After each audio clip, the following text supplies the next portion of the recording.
Om Swastiastu. Selamat siang Bapak Ibu Guru. Terima kasih atas kesempatannya karena Bapak Ibu Guru telah bersedia hadir pada siang hari ini. Adapun kegiatan kita kali ini adalah saya ingin berbagi pengalaman dan pemahaman mengenai budaya positif. Baik, sebelum kita mulai kegiatan, ada baiknya kita berdoa terlebih dahulu. Berdoa akan saya pimpin. Berdoa dimulai.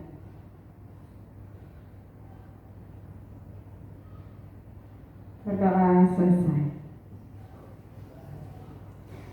Baik Bapak Ibu Guru, akan saya lanjutkan. Adapun tujuan kita pada siang hari ini adalah berbagi pemahaman dan pengalaman mengenai budaya positif, yaitu yang pertama perubahan paradigma belajar, disiplin positif, motivasi perilaku manusia, kebutuhan dasar manusia, 5 posisi kontrol, keyakinan kelas, dan segitiga restitusi. Baik, budaya positif di sekolah. Budaya positif di sekolah yaitu nilai-nilai dan kebiasaan-kebiasaan di sekolah yang berpihak kepada murid agar mereka dapat berkembang menjadi pribadi yang kritis, penuh hormat, dan bertanggung jawab. Apa saja budaya positif di sekolah? Dan bagaimana cara menanamkan budaya positif itu? Baik, untuk menjawab pertanyaannya, saya akan berbagi pengalaman dan pemahaman yang telah saya dapatkan. Dari yang pertama adalah perubahan paradigma belajar. Di sini dijelaskan bahwa filosofi Ki Hajar Dewantara menjelaskan bahwa tujuan pendidikan yaitu menuntun segala kodrat yang ada pada anak-anak agar mereka dapat mencapai keselamatan dan kebahagiaan yang setinggi-tingginya, baik sebagai manusia maupun sebagai anggota masyarakat. Pemikiran Ki Hajar Dewantara mendeskripsikan pendidikan yang berpusat kepada anak. Dasar pendidikan berhubungan dengan kodrat kemerdekaan anak yang dibagi menjadi kodrat alam dan kodrat zaman. Guru di sini berperan sebagai penuntun untuk mencapai kodrat yang telah dimiliki anak-anak agar anak mengarah kepada jalan yang benar. Tuntunan dan bimbingan yang diberikan oleh guru tentunya bersumber dari pendidikan yang diterima agar anak mencapai keselamatan dan kebahagiaan. Contohnya pada zaman sekarang, teknologi sudah sangat canggih, sehingga metode dan model pembelajaran yang menarik dan menyenangkan diharapkan selalu ada pada dunia pendidikan. Tidak lagi seperti zaman dahulu yang hanya mengandalkan penjelasan dan penjelasan yang hanya dari satu buku saja. Saat ini anak sudah bisa mengakses pelajaran dari mana saja, kapan saja, dan dengan siapa saja. Hal tersebut juga akan merangsang tumbuhnya budaya positif anak. Untuk membangun budaya positif, sekolah perlu menyediakan lingkungan yang positif, aman, dan nyaman agar murid mampu berpikir, bertindak, dan mencipta yang merdeka, mandiri, dan bertanggung jawab. Biasanya, disiplin dikaitkan dengan kontrol. Dalam hal ini yang dimaksudkan kontrol guru adalah dalam menghadapi murid. Baik, kita lanjutkan kepada teori kontrol. Di sini kita akan meluruskan beberapa miskonsepsi tentang makna kontrol. Yang pertama, ilusi guru mengontrol murid. Yang pada dasarnya kita tidak dapat memaksa murid untuk berbuat sesuatu jikalau murid tersebut memilih untuk tidak melakukannya. Walaupun tampaknya guru sedang mengontrol perilaku murid, hal demikian terjadi karena murid sedang mengizinkan dirinya dikontrol. Yang kedua, ilusi bahwa semua penguatan positif efektif dan bermanfaat, di mana penguatan positif atau bujukan adalah bentuk-bentuk kontrol. Dalam jangka waktu tertentu, kemungkinan murid tersebut akan menyadarinya dan mencoba untuk menolak bujukan kita, atau bisa jadi murid tersebut menjadi tergantung pada pendapat sang guru untuk berusaha. Selanjutnya yang ketiga adalah ilusi bahwa kritik membuat orang merasa bersalah dapat menguatkan karakter. Menggunakan kritik dan rasa bersalah untuk mengontrol murid menuju pada identitas gagal. Mereka belajar untuk merasa buruk tentang diri mereka. Kadang-kadang sulit bagi guru untuk mengidentifikasi bahwa mereka sedang melakukan perilaku ini, karena seringkali guru mengucapkan suara halus untuk menyampaikan pesan negatif. Yang keempat, ilusi bahwa orang dewasa memiliki hak untuk memaksa. Banyak orang dewasa yang percaya bahwa mereka memiliki tanggung jawab untuk membuat murid-murid berbuat hal-hal tertentu. Apapun yang dilakukan dapat diterima selama ada sebuah kemajuan berdasarkan sebuah pengukuran kinerja. Pada saat itu pula, orang dewasa akan menyadari bahwa perilaku memaksa tidak akan efektif untuk jangka waktu panjang. Baik, sekarang kita akan mengubah paradigma dari stimulus respon ke teori kontrol. Jadi siapa sesungguhnya yang memiliki kontrol? Dalam stimulus respon disebutkan kita mencoba mengubah orang agar berpandangan sama dengan kita. Dalam teori kontrol, kita berusaha memahami pandangan orang lain tentang dunia. Itu ya. Yang kedua, perilaku buruk dilihat sebagai suatu kesalahan. Itu stimulus responnya. Namun teori kontrol mengemukakan bahwa semua perilaku memiliki tujuan. Yang ketiga, stimulus responnya adalah orang lain bisa mengontrol saya. Sedangkan di teori kontrol, hanya Anda yang bisa mengontrol diri Anda. Selanjutnya, saya bisa mengontrol orang lain. Demikian stimulus responnya. Dan teori kontrolnya, Anda tidak bisa mengontrol orang lain.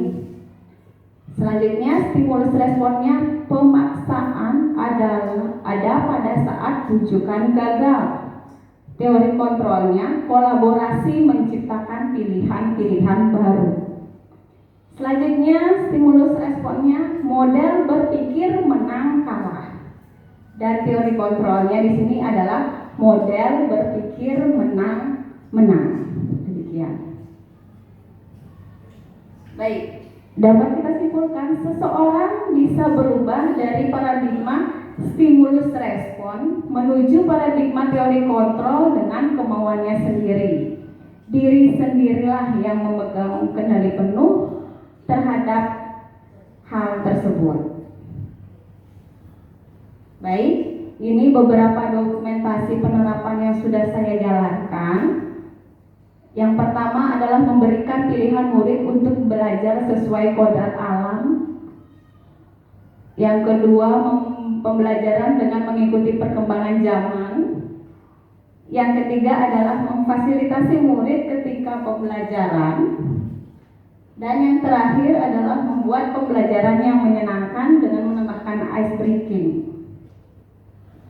Ya, bagaimana respon muridnya? Jadi murid di sini menjadi lebih antusias dalam pembelajaran, lebih aktif, kreatif dan inovatif. Bahkan murid menjadi mampu menciptakan hal-hal baru yang mereka sukai dengan dasar pengembangan dari potensi yang mereka miliki. Baik, itu tadi yang pertama. Yang kedua kita lanjutkan adalah disiplin positif.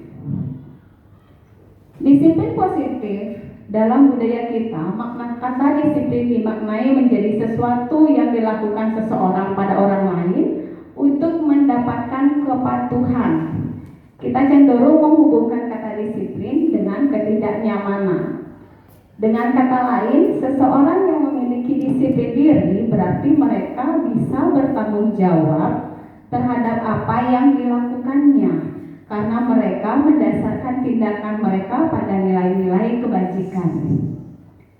Sebagai pendidik, tujuan kita adalah menciptakan anak-anak yang memiliki disiplin diri sehingga mereka bisa berperilaku dengan mengacu pada nilai-nilai kebajikan dan memiliki motivasi intrinsik bukan ekstrinsik.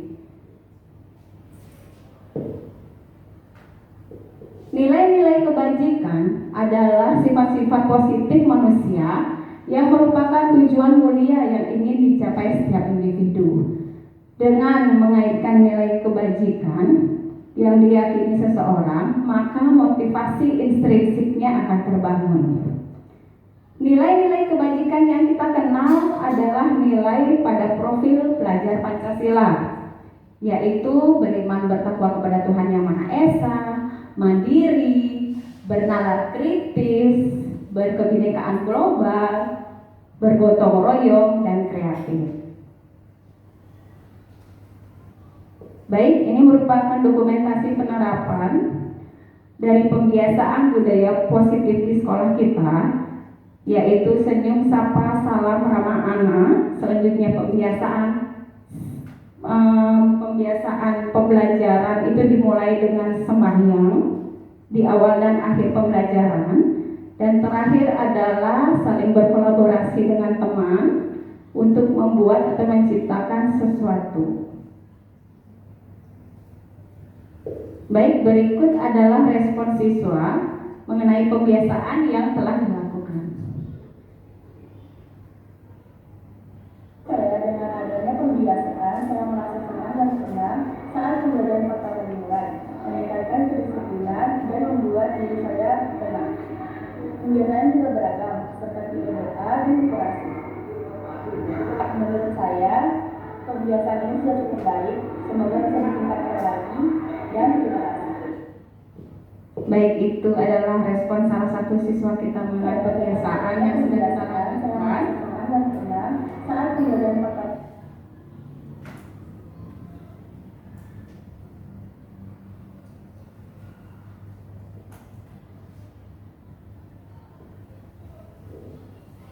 Baik, dilanjutkan dengan teori motivasi perilaku manusia. Jadi teori motivasi ini ada dua, motivasi eksternal yang berasal dari luar dan motivasi internal yang berarti motivasi yang berasal dari dalam diri. Yang pertama, motivasi eksternal itu adalah untuk menghindari ketidaknyamanan atau hukuman. Yang kedua, untuk mendapatkan imbalan atau penghargaan dari orang lain. Selanjutnya, motivasi internal atau tujuan disiplin positif, yaitu untuk menjadi orang yang mereka inginkan dan menghargai diri sendiri dengan nilai-nilai yang mereka percaya. Tujuan dari disiplin positif adalah menanamkan motivasi intrinsik pada murid-murid kita, yaitu untuk menjadi orang yang mereka inginkan dan menghargai diri sendiri dengan nilai-nilai yang mereka percaya. Ketika murid-murid kita memiliki motivasi tersebut, mereka telah memiliki motivasi intrinsik yang berdampak jangka panjang. Motivasi yang tidak akan terpengaruh pada adanya hukuman ataupun hadiah. Baik, sekarang kita akan membedakan apa itu hukuman dan konsekuensi. Ya, jadi hukuman adalah sesuatu yang menyakitkan harus terjadi. Selanjutnya membuat anak merasa sakit, anak membenci kedisiplinan, adanya paksaan, mendorong anak menyakiti diri sendiri, konsep diri yang buruk, anak belajar menyembunyikan kesalahan, marah, rasa bersalah, merasa dipermalukan, dan merasa tidak dihargai. Sedangkan konsekuensi adalah sesuatu yang harus terjadi, membuat anak merasa tidak nyaman dalam jangka waktu pendek, anak menghargai disiplin, adanya stimulus tanggapan, mendorong anak agar mudah menyesuaikan diri, konsep diri yang baik, anak belajar untuk mematuhi peraturan, kehilangan hak, dan anak dibuat tidak nyaman, diasingkan untuk sementara. Baik, sekarang kita coba lihat Bapak Ibu, contoh perbedaan hukuman dan konsekuensi. Yang pertama, baik, mencatat 100 kali di dalam buku kalimat saya tidak akan terlambat lagi karena terlambat ke sekolah. Kira-kira itu hukuman atau konsekuensi? Bagaimana Pak Ibu? Konsekuensi? Kira-kira mengapa jawabannya konsekuensi? Karena dia terlambat, jadi dia harus mencatat 100 kali. Karena anak tersebut terlambat. Jadi mungkin karena anak itu terlambat dan konsekuensinya dia harus mencatat sebanyak 100 kali di dalam buku. Baik, ada jawaban lain kira-kira? Tidak. Baik, sebentar kita akan cocokkan jawabannya. Yang kedua, lari mengelilingi lapangan basket 2 kali karena terlambat hadir di sekolah. Konsekuensi atau hukuman? Bagaimana Bapak Ibu? Konsekuensi atau hukuman? Hukuman. Baik. Hukuman ya Bapak. Kira-kira kenapa Bapak hukuman? Berhubungan dengan fisik. Karena berhubungan dengan fisik. Ya, bagus jawabannya Bapak ya. Yang ketiga, murid diminta untuk push up 15 kali karena tidak menggunakan masker ke sekolah. Kira-kira hukuman atau konsekuensi? Hukuman. Ya, kenapa Pak Ase? Sama juga berkaitan dengan fisik. Ya, berkaitan dengan fisik, betul. Selanjutnya, menggantikan kertas tugas teman yang telah dicoret-coret. Itu hukuman atau konsekuensi? Konsekuensi, oke, setuju konsekuensi ya. Selanjutnya, membersihkan tumpahan air di meja tulis karena tersenggol pada saat belajar. Konsekuensi. Selanjutnya, murid disuruh untuk tidak mengenakan sepatu seharian di sekolah karena tidak menggunakan sepatu hitam. Hukuman atau konsekuensi? Hukuman. Ya. Kenapa hukuman, Bu Suan? Ya, dari apa yang saya pahami dan Ibu sampaikan sebelumnya di slide sebelumnya, kalau tadi saya baca ada perbedaan antara hukuman dan konsekuensi. Kalau di hukuman itu kan sifatnya lebih menyakiti, tadi saya baca. Kemudian kalau konsekuensi itu kan lebih memperlihatkan bahwa anak itu tanggung jawabnya itu ada akan sesuatu yang sudah dia lakukan, begitu Bu. Kalau dilihat dari statement yang nomor 1, 2, 3, 4, 5, 6 ini, anak-anak tidak mengenakan sepatu seharian di sekolah, berarti itu kan mengarah kepada visi anak-anak itu terkesan seperti menyakiti, seperti itu Ibu. Jadi belum tentu dengan menyakiti itu anak itu tahu akan tanggung jawabnya, begitu Ibu. Jadi mungkin akan ada perasaan lain yang muncul dari dalam diri anak, begitu Ibu. Terima kasih Bu Suan atas jawabannya. Yang terakhir, lari mengelilingi lapangan basket 2 kali karena terlambat 10 menit untuk pelajaran PJOK. Bagaimana kira-kira? Hukuman atau konsekuensi? Konsekuensi. Konsekuensi Bapak. Kenapa Bapak konsekuensi? Karena kalau lari kan berhubungan dengan fisik, sedangkan mata pelajarannya kan berhubungan dengan fisik, tidak PJOK. Baik, terima kasih jawabannya Bapak. Baik, kita lihat sama-sama Bapak Ibu jawabannya. Ya, yang pertama jadi hukuman, yang kedua juga hukuman, yang ketiga hukuman, keempat konsekuensi, yang kelima konsekuensi, yang keenam hukuman, yang terakhir adalah konsekuensi. Ada yang betul semua? Wah, hebat ya Bapak, betul semua Bapak ya. Baik, kita lanjutkan ke materinya ya. Restitusi. Baik, tindakan restitusi adalah tindakan terhadap suatu pelanggaran, pada umumnya berbentuk hukuman atau konsekuensi. Dalam kesempatan ini diperkenalkan program disiplin positif yang bernama restitusi. Jadi restitusi adalah proses menciptakan kondisi bagi murid untuk memperbaiki kesalahan mereka sehingga mereka bisa kembali pada kelompok mereka dengan karakter yang lebih kuat. Demikian pendapat Wilson tahun 2004. Restitusi juga merupakan proses kolaboratif yang mengajarkan murid untuk mencari solusi untuk masalah mereka dan membantu murid berpikir tentang orang seperti apa yang mereka inginkan dan bagaimana mereka harus memperlakukan orang lain. Demikian pendapat Gerson Wilson tahun 1996. Baik, di sini kita lihat jadi perbedaan antara hukuman, konsekuensi, dan restitusi. Jadi kalau hukuman itu biasanya mengarah kepada hal-hal yang negatif.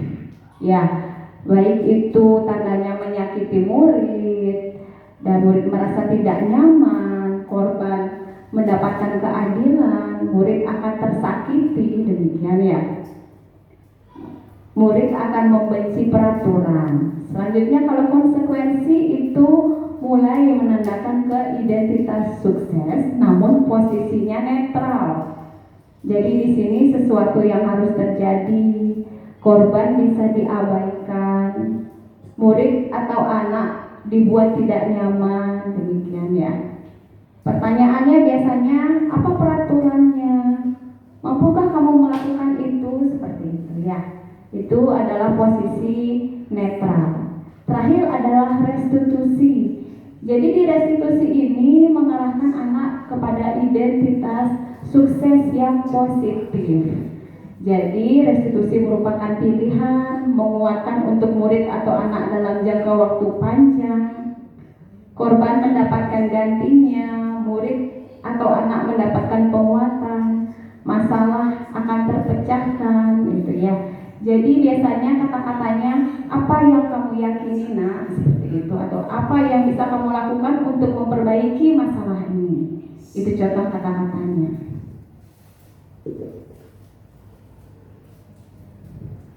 Baik, selanjutnya adalah dihukum oleh penghargaan. Alfikon Maret tahun 1995 mengemukakan baik penghargaan maupun hukuman adalah cara-cara mengontrol perilaku seseorang yang menghancurkan potensi untuk pembelajaran yang sesungguhnya. Hasil pengamatan yang menyatakan penghargaan nilainya sama dengan hukuman, yaitu yang pertama, pengaruh jangka pendek dan jangka panjang. Jadi penghargaan efektif jika kita menginginkan seseorang melakukan sesuatu yang kita inginkan dalam jangka waktu yang pendek, bukan dalam jangka waktu yang panjang. Yang kedua, penghargaan tidak efektif. Jika kita memberikan seseorang suatu penghargaan untuk melakukan sesuatu, maka kita harus terus memberikan penghargaan itu. Jika kita ingin orang tersebut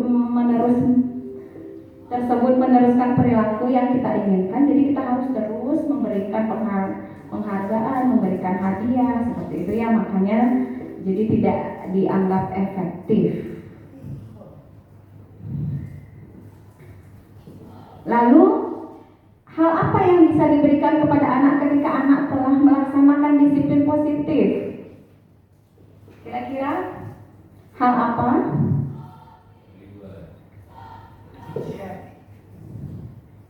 Baik, benar sekali Bapak. Bentuk program kebajikan atau namanya apresiasi. Jadi dalam memberikan apresiasi atau pengakuan perlu diingat beberapa hal. Di antaranya beri pengakuan kepada semua murid secara bergantian. Jadi tidak hanya satu atau dua orang. Selanjutnya beri pengakuan secara konsisten. Dan yang terakhir fokus pada proses.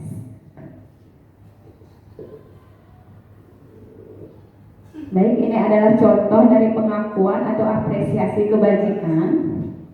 Ketika anak menolong murid baru di kelas kita, jadi kita bisa mengatakan, kemarin ibu perhatikan rasa empatimu besar sekali. Demikian. Selanjutnya, pada saat membantu teman-teman di tugas kelompok, jadi bisa dikatakan, saya menghargai kepedulianmu. Seperti itu.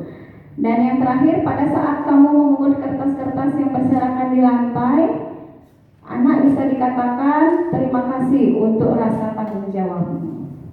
Itu adalah contoh kata-katanya.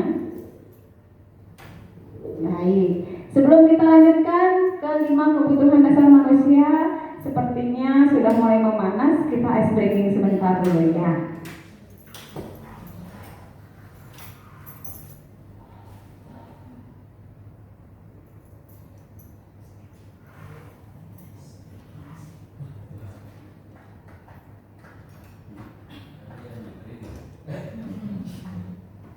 Baik, Bapak Ibu Guru, silahkan kita berdiri sebentar.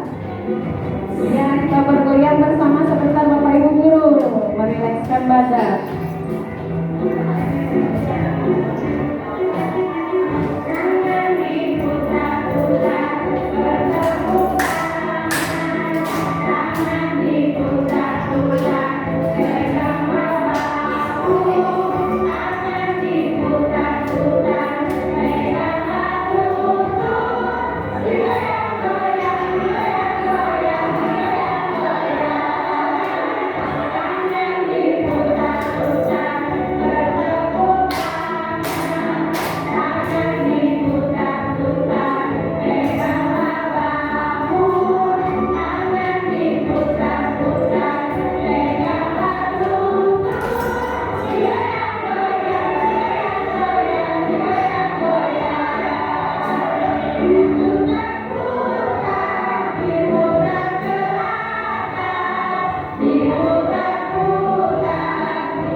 Baik, terima kasih Bapak Ibu. Semoga bisa menambah semangat Bapak Ibu pada siang hari ini. Baik, bisa kita lanjutkan Bapak Ibu ya. Yang materi kita keempat, yaitu 5 kebutuhan dasar manusia.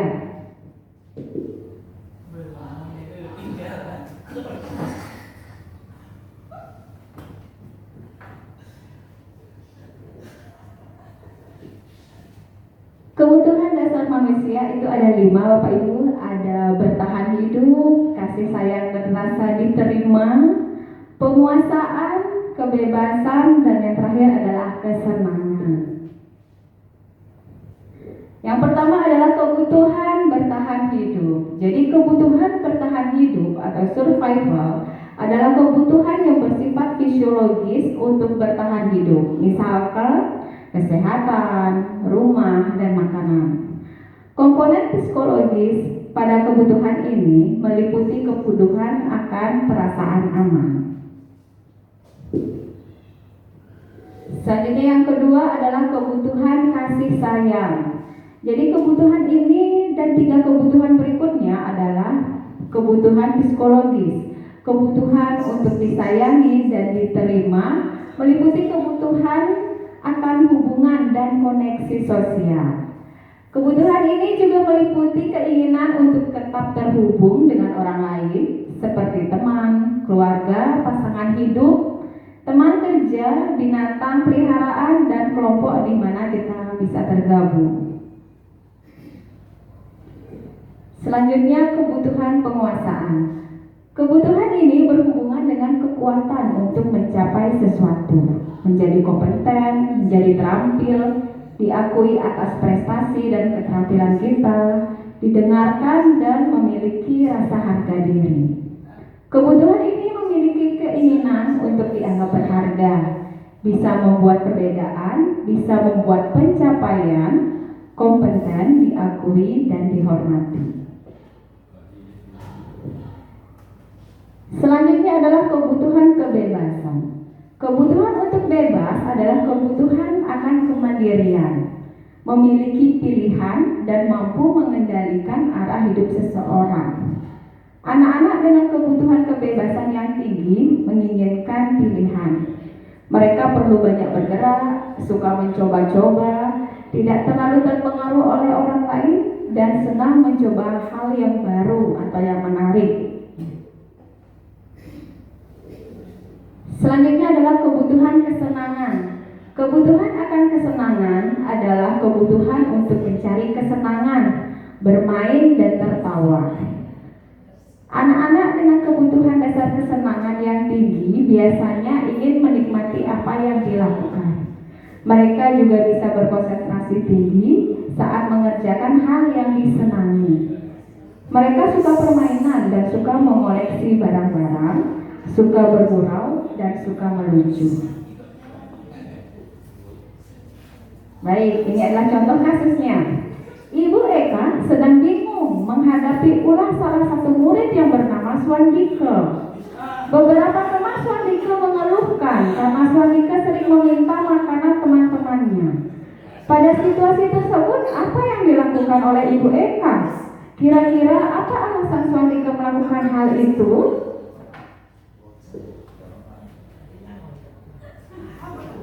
Baik, dalam konteks penerapan disiplin positif, Ibu Eka sebaiknya mencari tahu alasan Swandike melakukan hal tersebut agar diketahui kebutuhan apa yang sedang Swandike penuhi. Baik, dari Bapak Ibu Guru, kira-kira kebutuhan apa yang kira-kira Swandike ingin penuhi? Dari 5 kebutuhan itu, Kebutuhannya yang mendesak. Kebutuhan gizi. bagaimana Bapak Ibu? Tanyakan ke Mas Sandi. Selanjutnya jawabnya nggak tahu Bu. Kira-kira bagaimana? Baik, kita coba jabarkan ya. Kasih sayang. Apabila jawabannya karena Swandike lapar, maka kebutuhannya adalah bertahan hidup. Apabila jawabannya karena ingin diperhatikan temannya, maka kebutuhannya adalah cinta dan kasih sayang, yaitu kebutuhan untuk diterima. Selanjutnya, apabila jawabannya agar teman-temannya merasa takut, maka kebutuhannya adalah penguasaan, yaitu pengakuan atas kemampuannya. Selanjutnya, apabila jawabannya merasa bosan karena selalu bekal makanan yang sama, maka kebutuhannya adalah kebebasan, yaitu butuh pilihan. Yang terakhir, apabila jawabannya adalah karena iseng saja, maka kebutuhannya adalah kesenangan.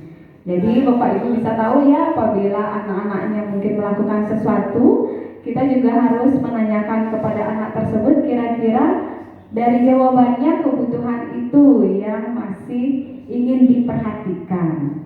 Apakah bertahan hidup, apakah kebutuhan untuk diterima, apakah pengakuan, ataukah kebutuhan akan kesenangan. Selanjutnya adalah 5 posisi kontrol. Baik, di sini saya akan berbagi mengenai 5 posisi kontrol. Ada posisi penghukum, posisi pembuat rasa bersalah, posisi teman, posisi pemantau, dan posisi manajer.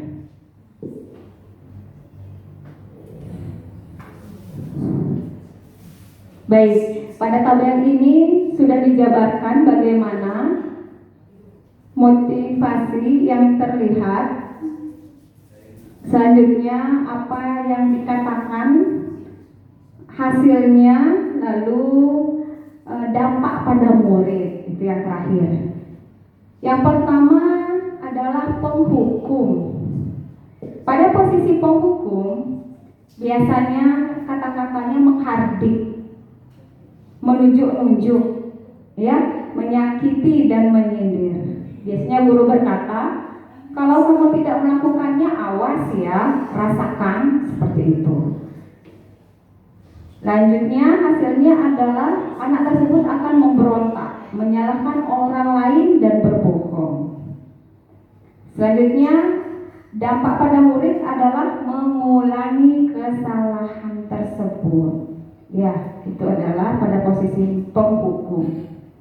Selanjutnya pembuat rasa bersalah. Jadi guru yang dilakukan adalah selalu berceramah dan mengatakan, seharusnya mengatakan ibu kecewa karena itu, ya, itu adalah membuat rasa bersalah.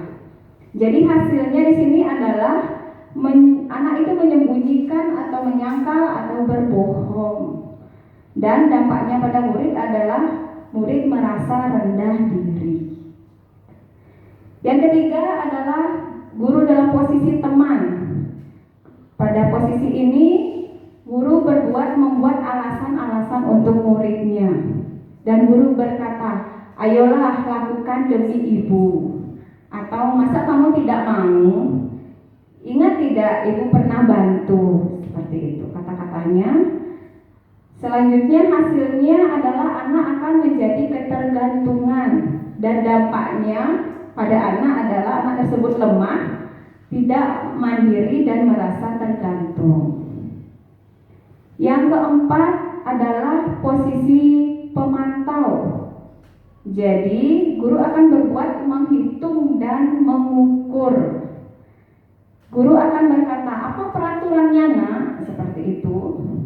Terus hasilnya menyesuaikan diri bila diawasi.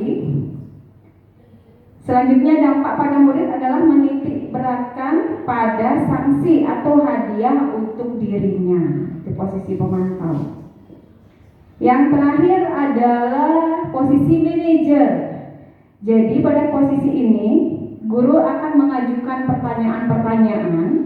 Guru akan berkata apa yang kita yakini, apa yang bisa kau kerjakan dengan memperbaiki masalah ini, dan hasilnya akan menguatkan pribadi. Lalu dampaknya pada murid adalah mengevaluasi diri, bagaimana cara memperbaiki diri. Jadi dari 5 posisi kontrol tersebut, Bapak Ibu kira-kira ada pada posisi yang mana? Mungkin bisa bercerita sedikit pengalamannya Bapak Ibu pada posisi yang mana? Apakah sudah dalam posisi manajer?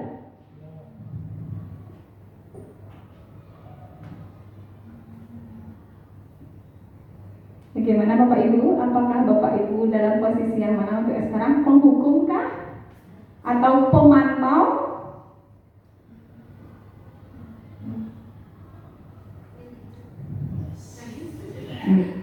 Lili.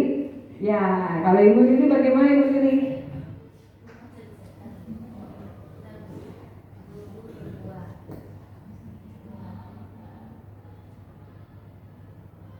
Kayaknya manajer. Iya. Baik, Bapak Taman kira-kira di posisi kayaknya manajer ya, Kayaknya. menuju manajer. Ya. Ada yang mau berbagi cerita atau pengalaman kira-kira? Bapak Wiyana berada di posisi mana sekarang kira-kira Bapak? Mungkin di posisi 4 dulu, jadi pemantau. Posisi memantau, ya. Karena kan ada program, mungkin ada karena pelajaran matematika ada menghitung ukurnya. Itu. Jadi siswa mengukur Berbasis data. di sana kekurangan saya udah posisi 4 Ayo, baik, terima kasih Bapak. menuju ke Baik, kita coba contoh-contoh di sini ya. Yang pertama, saya kecewa sekali dengan kamu. Posisi apa itu kira-kira?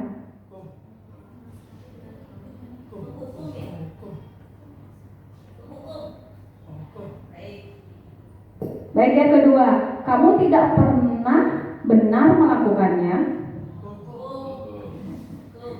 Yang ketiga, ayolah lakukan demi ibu atau bapak.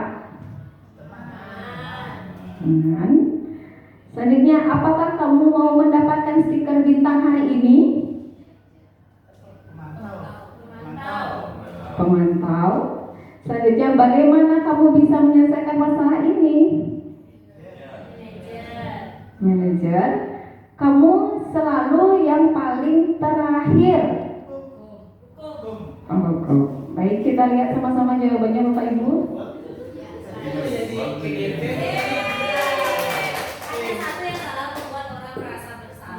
Baik, berarti salah satu ya Ibu. Ya, terus ya. Saya betul semua. Ternyata itu betul semua. Oh, ternyata betul semua Bapak ya.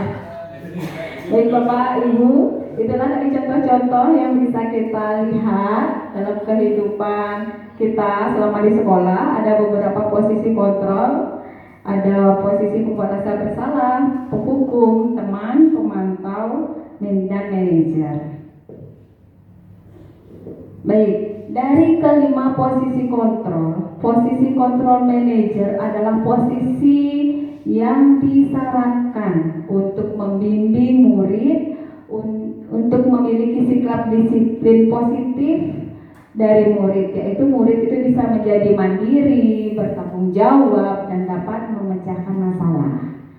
Tujuan dari posisi ini adalah murid dapat berefleksi atas tindakannya. Jadi guru akan dengan tulus memberikan pertanyaan-pertanyaan bermakna sehingga membuat murid dapat belajar dari kesalahannya dan mencari sebuah solusi untuk menyelesaikannya. Baik, itu tadi. Selanjutnya kita akan ke materi selanjutnya, keyakinan kelas. Mengapa tidak peraturan saja? Mengapa harus keyakinan kelas? Ya, keyakinan kelas akan lebih memotivasi seseorang dari dalam. Seseorang akan lebih tergerak dan bersemangat untuk menjalankan keyakinannya daripada hanya sekedar mengikuti serangkaian peraturan-peraturan tertulis tanpa makna. Untuk mendukung motivasi intrinsik, kembali ke nilai atau keyakinan kelas lebih menggerakkan seseorang dibandingkan mengikuti serangkaian peraturan-peraturan. Baik, ini adalah contoh dari keyakinan kelas. Misalkan peraturannya adalah tidak mengejek teman. Jadi kita ganti dengan keyakinan kelas, menghormati orang lain. Selanjutnya yang kedua, tidak membuang sampah sembarangan. Kita ganti dengan peduli terhadap lingkungan. Yang ketiga, tidak menghilangkan barang teman. keyakinan kelasnya adalah bertanggung jawab. Baik, itu tadi contoh dari keyakinan kelasnya Bapak Ibu. Berikut ini adalah pengalaman saya membuat keyakinan kelas di kelas saya sendiri, yaitu kelas 8L. Saya memulainya dengan memberikan instruksi kepada anak-anak, kira-kira kelas apa yang mereka impian. Dari kelas impian mereka itu mereka akan menuliskan jawabannya pada post-it, karena saya berikan per anak satu post-it warna-warni dan mereka bisa menuliskan kelas impian mereka itu seperti apa. Selanjutnya anak-anak menempelkan hasil jawabannya dan saya membacakan, mengelompokkan dan menyimpulkan hasil jawaban dari murid-murid. Setelah itu saya dan murid bersama-sama menuliskan nilai keyakinan berdasarkan diskusi bersama. Baik, dalam keyakinan kelas ini tidak dibuat dengan kata yang negatif, kalimat negatif ya maksud saya. Tidak ada kata kalimat negatif dengan kata tidak, berarti langsung mengarah kepada hal apa yang kita bicarakan, seperti itu. Kita ubah kata-kata yang kalimat negatif ke kalimat yang positif, seperti itu. Selanjutnya hasil dari keyakinan kelas itu diketik dan dibuat dalam bentuk, boleh dalam bentuk PowerPoint ataupun dalam bentuk poster, dan esok harinya bisa ditempel di dinding kelas. Demikian. Jadi hal tersebut dibuat agar anak-anak selalu ingat dan meyakini apa saja nilai-nilai di kelas mereka. Ketika mereka ada kesalahan, kita akan menanyakan hal itu, keyakinan yang sudah kita buat itu apa. Seperti itu.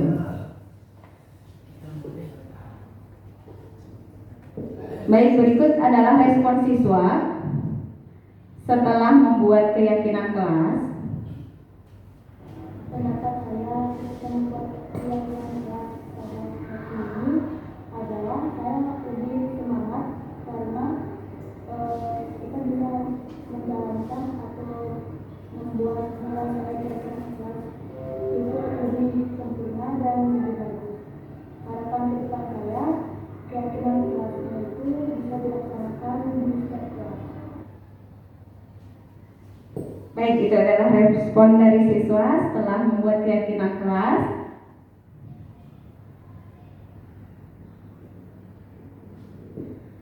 Ya, membuat keyakinan kelas dapat menimbulkan kembali disiplin positif yang didasari oleh motivasi dari dalam diri atau intrinsik. Implementasi keyakinan kelas dilatar belakangi dan ditemukan oleh murid, sehingga nilai keyakinan tersebut selalu diingat ketika mereka melakukan suatu tindakan.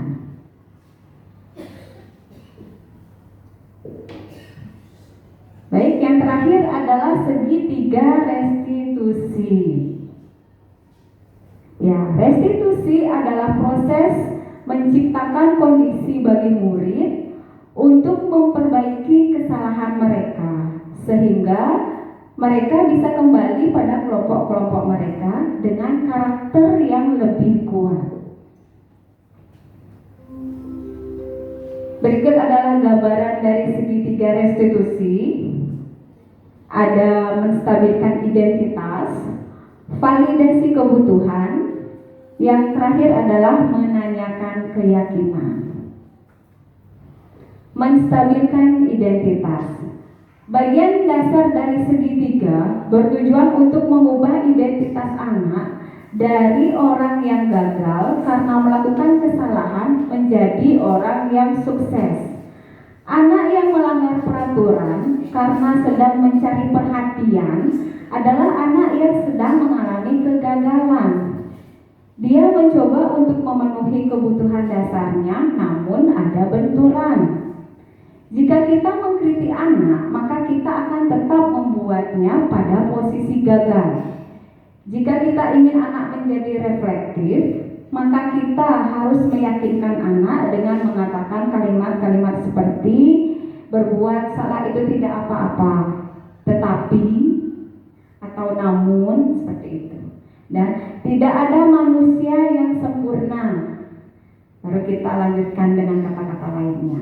Itu adalah proses dari menstabilkan identitas. Yang kedua adalah validasi tindakan. Jadi setiap tindakan kita dilakukan dengan suatu tujuan, yaitu memenuhi kebutuhan dasar. Jika kita memahami kebutuhan dasar apa yang mendasari sebuah tindakan, kita akan bisa menemukan cara-cara paling efektif untuk memenuhi kebutuhan dasar tersebut. Kalimat-kalimat yang bisa diungkapkan adalah, padahal kamu bisa melakukan yang lebih buruk daripada ini. Kamu pasti punya alasan mengapa melakukan hal itu. Selanjutnya, kamu patut bangga pada dirimu sendiri karena kamu telah melindungi sesuatu yang penting buatmu.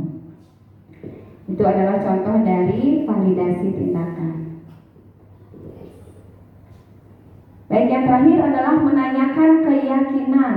Jadi pertanyaan-pertanyaan di bawah ini menghubungkan keyakinan anak dengan keyakinan kelas. Seperti pada kalimat berikut. Apa nilai-nilai umum yang telah kita sepakati? Apa bayangan kita tentang kelas yang ideal? Kamu mau jadi orang yang seperti apa? Itu adalah contoh-contoh kalimat menanyakan keyakinan. Baik, di sini ada skenario singkat yang sudah saya buat mengenai segitiga restitusi. Jadi permasalahannya adalah Eka adalah siswa yang senang mengikuti beragam kegiatan. Pada suatu hari Eka tampak terburu-buru sampai membuang sampah sisa makanannya secara sembarangan. Perilaku Eka tersebut ketahuan oleh Ibu Guru Eri, lalu Ibu Guru Eri memanggil Eka untuk ke ruangannya. Baik, ini skenarionya. Jadi Eka mengatakan awalnya, aduh telat, gimana buang sampahnya ya, seperti itu. Jadi ketika dia membuang sampahnya ketahuan oleh Ibu Guru Eri. Lalu Bu Guru Eri menyebutkan Eka ke ruangan Ibu sebentar ya, seperti itu. Lalu Eka menjawab, iya Bu. Jadi Ibu Guru lalu menanyakan, Eka, sepertinya tadi kamu buru-buru sekali. Iya Bu. Sampai kamu membuang sampahmu sembarangan. Ya Bu. Selanjutnya, dari segitiga restitusi yang pertama, setiap orang pasti pernah melakukan kesalahan, tetapi membuang sampah sembarangan, apakah itu benar? Kalimatnya seperti itu. Lalu pas Eka menjawab, tidak Bu, maaf saya buru-buru. Selanjutnya, yang kedua adalah kamu pasti punya alasan mengapa berbuat hal itu. Eka menjawab, ya Bu, saya terburu-buru untuk menghadiri rapat. Lalu Ibu Guru menanyakan kembali, ya kamu patut bangga pada dirimu karena telah melindungi sesuatu yang menurutmu penting. Ya Bu, saya takut terlambat, kata Eka. Lalu guru menanyakan lagi, Eka, apakah Eka masih ingat dengan nilai keyakinan kelas yang telah kita buat? Eka menjawab, masih Bu, salah satunya peduli terhadap lingkungan. Jadi Ibu Guru melanjutkan, jadi apakah tindakan Eka sudah mencerminkan hal itu? Jawaban Eka, belum Bu. Lalu Eka bertanya lagi, apakah Eka mau memperbaiki hal yang Eka sudah perbuat? Eka menjawab, ya Bu, saya mau. Lalu Bu Guru bertanya lagi, kira-kira apa yang akan Eka perbuat? Eka menjawab, tidak membuang sampah sembarangan. Lalu Ibu Guru berkata lagi, baik, jika Eka sudah mengetahui bahwa Eka harus tetap menjaga kebersihan lingkungan. Ya Bu. Lalu Ibu Guru mengatakan, baik, sekarang Eka sudah kembali ke kelas. Dan jawaban Eka terakhir adalah ya Bu. Berikut adalah dokumentasi penerapan skenario tadi yang sudah dibuat. Jadi dengan tiga hal dari segitiga restitusi itu dalam satu skenario sudah terpenuhi. Adapun respon siswa adalah sebagai berikut. Halo, saya Eka kelas 8L. Saya merasa ibu guru dari sudah memberikan penyelesaian masalah yang saya hadapi dengan baik. Saya merasa senang. Terima kasih. Baik, itu adalah respon Eka setelah saya restitusi langsung ketika Eka membuang sampahnya sembarangan.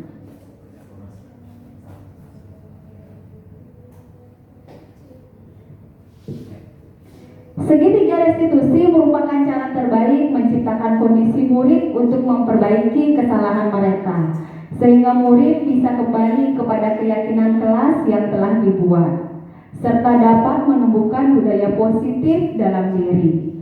Walaupun tindakan tersebut tidak akan berhasil secara instan, namun dengan konsisten menyelesaikan permasalahan tersebut dengan pendekatan segitiga restitusi, diharapkan murid akan menjadi lebih bertanggung jawab dan terkontrol emosinya. Baik, rencana perbaikan dan implementasi saya ke depan adalah yang pertama, meningkatkan kegiatan-kegiatan yang berhubungan dengan budaya positif di sekolah. Yang kedua, mengajak seluruh warga sekolah untuk menciptakan dan meningkatkan budaya positif di lingkungan sekolah. Yang ketiga adalah bersedia untuk merubah paradigma pembelajaran menuju pembelajaran yang berbudaya positif. Baik, kita menuju pada kesimpulan. Dengan implementasi pemahaman yang baik terkait budaya positif, tentunya dapat membantu murid belajar dengan aman dan nyaman sesuai dengan kodratnya sehingga mencapai keselamatan dan kebahagiaan setinggi-tingginya. Keberadaan budaya positif menjadi kekuatan yang dapat merealisasikan peran guru di sekolah secara maksimal, sehingga visi sekolah serta tujuan pendidikan dapat tercapai. Baik, sekian pemahaman dan pengalaman yang sudah saya jabarkan. Atas perhatiannya saya ucapkan terima kasih kepada Bapak Ibu. Sebelum saya tutup, saya ingin mendengar refleksi kira-kira bagaimana setelah mendapatkan pengalaman dari saya dan sedikit pemahaman yang saya jabarkan. Bagaimana perasaan Bapak Ibu dan kira-kira hal apa yang seharusnya saya perlu perbaiki dan tingkatkan. Baik, Bapak Ibu guru, saya persilahkan.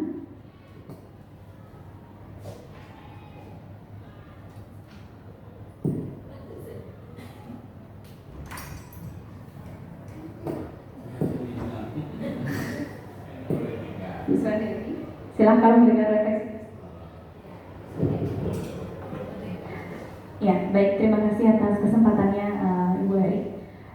Pengalaman yang diberikan oleh Ibu dan atas informasi yang disampaikan tentunya memberikan pengetahuan baru, ya informasi baru dan juga mungkin saya bisa merefleksi diri saya. Oh, ternyata apa yang saya lakukan di kelas itu sudah ada di materi yang Ibu sampaikan sebelumnya. Contohnya seperti tadi ada posisi guru dalam pembelajaran di kelas, itu ada posisi yang lumayan banyak saya baca di sana, dan salah satunya ada posisi yang dinamakan manajer. Ternyata apa yang saya lakukan di kelas itu sudah mengarah ke sana, Ibu.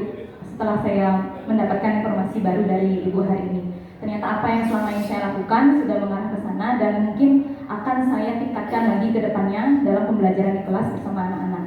Kemudian terkait keyakinan kelas juga itu adalah hal positif yang tentunya bisa dikembangkan lagi dengan anak-anak di kelas, bukan hanya dengan wali kelas mungkin ya Ibu ya, mungkin setiap guru mapel itu pun juga perlu membuat keyakinan kelas sendiri. Kenapa? Karena kan setiap guru mapel juga bertanggung jawab atas anak yang berada di dalam kelas begitu.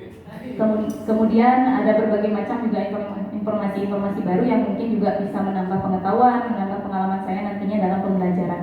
Itu saja mungkin Ibu yang bisa saya sampaikan. Mungkin ada teman-teman lain yang juga ingin berpendapat, saya persilakan Ibu. Terima kasih. Terima kasih Bu Suan. Baik, ada lagi yang ingin memberikan refleksinya, Pak Wiyana mungkin bersedia.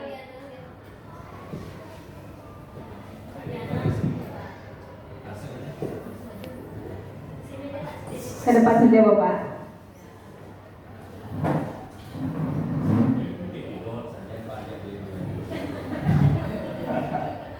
Oke, terima kasih kepada Bu Eri atas paparan materinya. Mendengarkan materi tadi, saya sebagai guru jadinya mengerti dan termotivasi apa yang kekurangan di kelas yang terjadi dan apa tujuan kedepannya harus dicapai.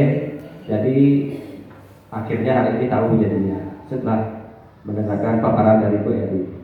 Dan semoga materi ini sangat berguna bagi kami sebagai guru untuk kedepannya menjadi pengajar yang lebih baik. Terima kasih. Terima kasih Pak Wiono atas refleksinya.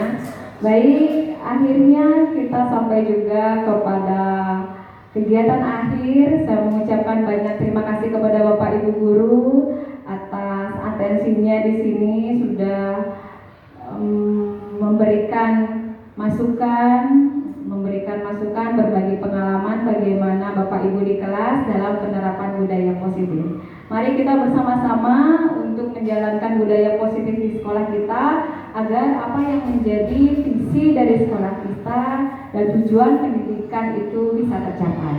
Baik, akhir kata saya ucapkan terima kasih dan salam pengajar. Om Santi Santi Santi Om.